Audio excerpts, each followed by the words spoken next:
Hey folks, welcome back to the channel. Hey, tonight I'm in the garage. It's kind of a rainy evening and I have a new product to try out, which I'm going to show you. We're going to do a little comparison to the name brand product and see what we think. But first I want to correct something that I had in my last video, which was I had said a term, and I don't remember exactly what it was at this point, about the maple tree that we cut down in the last video. It is actually an ambrosia maple, and I think I called it an aurora maple. And I want to thank you, Chuck, down there at Iron and Oak, for correcting me on that. I do try to get things right. I guess I make mistakes just like everyone else. So let me get the new product. I'll show you what we got and what we're going to compare it to. So this is my Lincoln grease gun. This thing's probably 30 years old. I bought it when I was a much younger man, and it's served me very well. As you can see, I have these external fittings on the tractor. A lot of times I do this with my Lincoln air operated grease gun, but for this purpose we're going to use this. And as you can see, this works really well. It holds on quite well. And back then, that is exactly why I bought this grease gun, is I wanted a connector that would stay tight on the fitting, where I was in situations where maybe I couldn't use an extra hand to hold it on, or I needed to hold the grease gun above my head, or, you know, when you're greasing machinery, you get in all kinds of yoga type positions. So as you can see, this works really well. Nothing leaked out. Everything was fine. But I'm going to show you how the Lock-n-Lube works, and then we'll look at the Saker. So we have the Lock-n-Lube installed on the grease gun. As you can see, and I've got this pretty well cleaned up, it's got these ends on it. When you push it down, they come out so they can slip over the zert. So let's give this a try, see what we think. So with the Lock-n-Lube, I push in the handle, push that on. I can operate the grease gun one-handed, and a couple of squirts, and we're good to go. So once again, you can see there's no mess. Seems to work really well. I really like the Lock-n-Lube, and I'm really anxious to try this new product. So let me switch these over and we'll take a look at the new one. So before I put this on, showing you the Lock-n-Lube and the Saker side by side.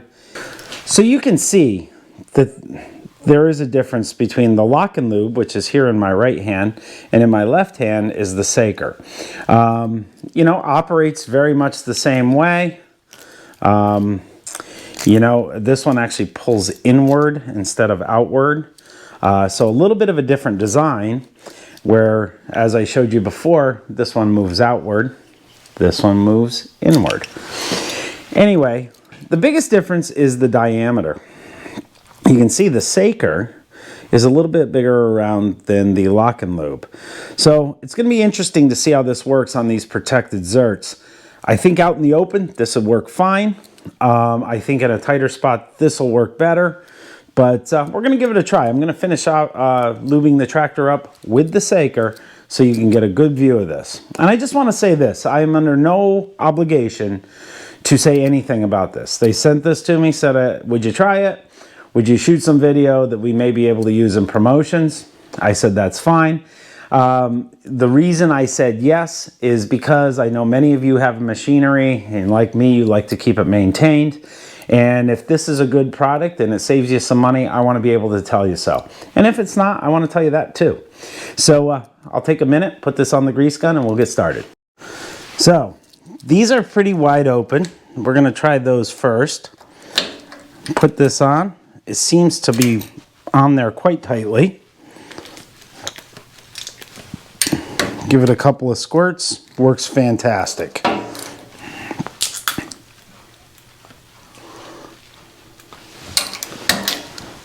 So far so good. I'm going to need to move the loader, and we'll take a look at it down on a protected zert. So what we're looking at here is the lower zert on the loader arms, and I had to take a paper towel here and clean that up. There was quite a bit of dirt on it, and I didn't want to push it into the fitting, and unfortunately I wasn't squeezing it, and it fits on there just fine.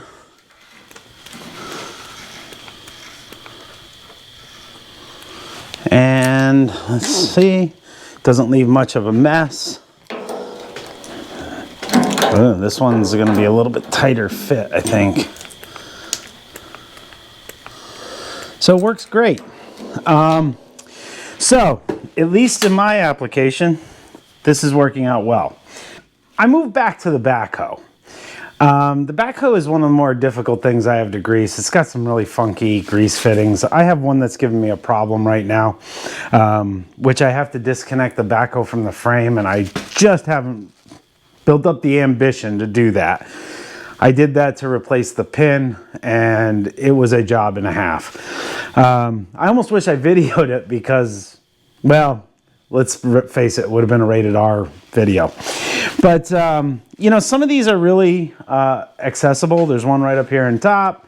This one's a little tighter. But I thought, you know what, let's try this, because usually I use the Lock-n-Lube. So let's try the Saker, see what that does. So see, we got this line coming through. This is a little bit of a tighter spot. We're going to try to get the Saker on there. I've got it secured. It is a little bit twisted out. Let's see if it leaks grease. And it does not. This is working as good as the name brand. Try it down on this one. This one's a little bit easier to get to.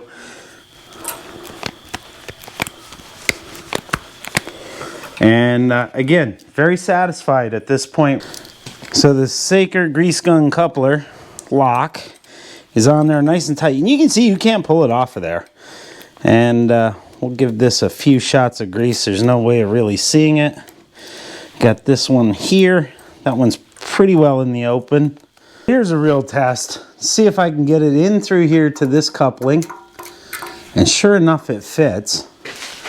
This coupling doesn't like to take a lot of grease. I had changed this pin when I put the B expanded thumb on, and you really have to kind of force it in there. I'm still not seeing it come out. As a matter of fact, a couple of times I've pulled this out just to make sure I'm getting enough grease in there.